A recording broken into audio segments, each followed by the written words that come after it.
¿Y si la belleza que más te gusta fuera en realidad la que te puede destruir? ¿Y aquella que incomoda y hiere fuera la única capaz de salvarte? Hoy verás que distinguir entre estas dos bellezas no es solo una cuestión estética, es una cuestión de vida o muerte.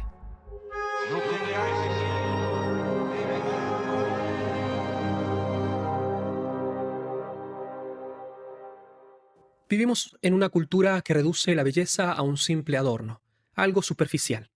La tradición católica ofrece en cambio una nueva belleza, una íntimamente ligada al misterio de Dios y a la historia de la salvación. Con la encarnación, Cristo introduce una dimensión nueva, viva, capaz de interpelar y redimir. San Juan Pablo II, en su carta a los artistas, lo expresa con claridad. Este misterio es la fuente de una belleza inédita, colmada de verdad y bien, que desafía al hombre y lo llama a salir de la superficialidad. La encarnación del Verbo no solo cambia la historia, también inaugura una nueva dimensión de la belleza. A partir de este misterio, el arte cristiano bebe de una fuente inagotable que modela su forma y mensaje. Se nutre de la vida de Jesús, el Evangelio y el testimonio luminoso de los santos. Esta belleza renovada no es apariencia ni simple atractivo emocional. San Juan Pablo II la llama camino auténtico de salvación. Por eso, todo auténtico arte tiene una vocación: manifestar la gloria de Dios en lo cotidiano y conducir al hombre al umbral de su bella presencia. La historia de la salvación revela que desde el principio existe una belleza que engaña. En el relato del Génesis, la serpiente se vale del fruto prohibido del Edén, atractivo a la vista, para provocar la ruptura con Dios. En las tentaciones de Jesús, el demonio seduce con el poder, el prestigio y lo deseable. Son atributos de esa belleza mundana que promete plenitud, pero nos vacía. Las estrategias del marketing actual explotan el mismo mecanismo. Aprovechan lo atractivo y la promesa de una plenitud futura, usando una belleza seductora como anzuelo para inducir decisiones cuyo costo no se revela de inmediato. Por eso decíamos al comienzo, no se trata solo de estética, sino de vida o muerte. Una elección equivocada puede arruinar nuestra sensibilidad artística y también hacernos perder el alma. Pero el problema no es nuevo ni exclusivo de nuestro tiempo. Muchas obras de todas las épocas, aunque espléndidas en técnica o materiales, son venenosas en esencia.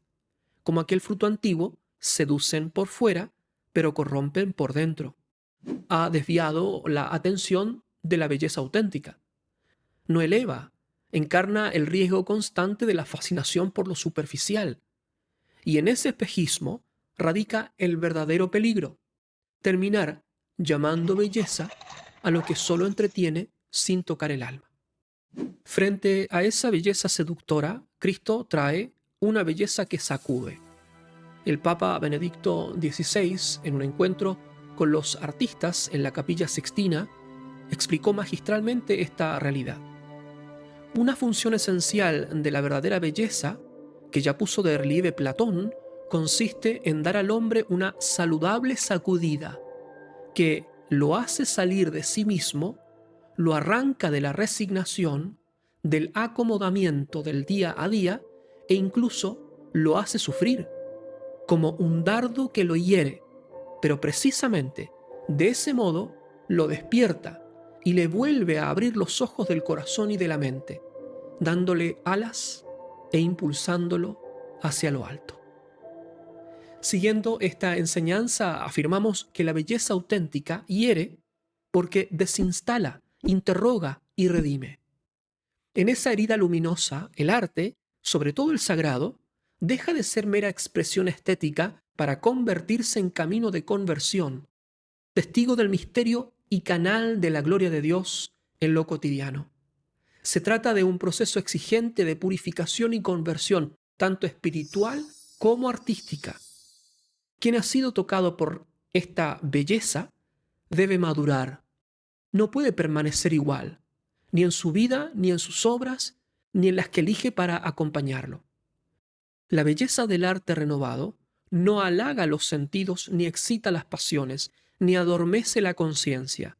Es medicina. Cuestiona las intenciones, despierta el alma, la confronta y la purifica de todo pecado, abriéndola al misterio de Dios, fuente de toda belleza. Y especialmente, el artista que ha sido sanado por esta belleza no puede seguir creando como antes. No busca la gloria personal ni la provocación vacía. Crea porque su alma ha sido herida por la belleza viva, Cristo. El arte cristiano auténtico nace del desbordamiento de un corazón convertido. No disfraza la verdad ni la diluye con sentimentalismos o ideología. Es testimonio, no decoración, y el artista, antes de ser creador, es testigo. Por eso, para crear verdadera belleza no basta con talento. Se necesita fe, formación, una vida transformada por Cristo. Solo quien ha sido herido por su belleza puede hablar su lenguaje. Queridos amigos, frente a las falsas bellezas que seducen pero no salvan, la auténtica, vivida y expresada en el arte, es instrumento de conversión y purificación. Por eso, la belleza de la que hablamos continuamente en nuestro canal no se contempla pasivamente. Se la recibe, aunque duela, porque nos conduce a Dios. ¿Te ha herido alguna vez una belleza así? Cuéntame tu experiencia en los comentarios. Y si este contenido resuena contigo, tú sabes lo que hay que hacer. Me gusta, suscribirse y compartir este video con alguien que necesita reencontrarse con la belleza que salva. Que Dios te bendiga mucho.